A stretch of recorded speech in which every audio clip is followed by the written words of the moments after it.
I don't know about you, but listening to this gospel this morning, I get a little nervous.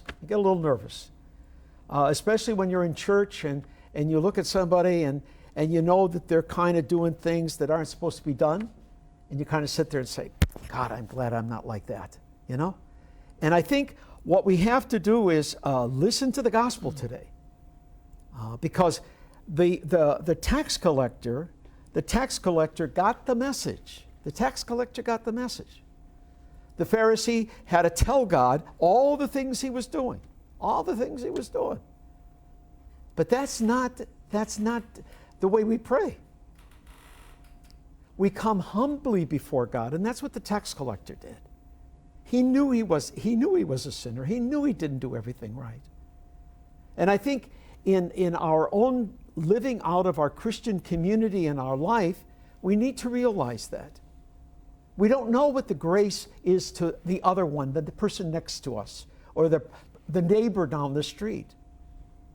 But what we know is what God has given us.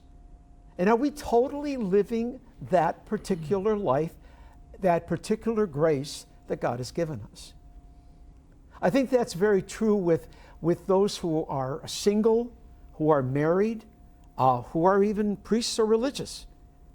Because it's important to understand that God calls us to that particular calling in life.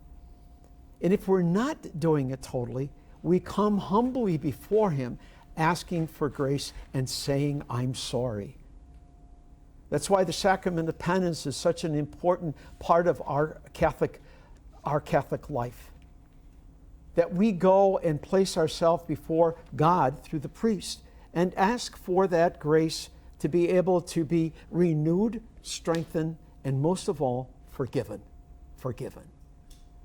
So the gospel has a lot to tell us this morning. And I just tell you that I know listening to it and proclaiming it myself this morning, it just reminds me that we can't go judging other people. But we come humbly before God and say, thank you for what you've done for me. Thank you for the help you've given me.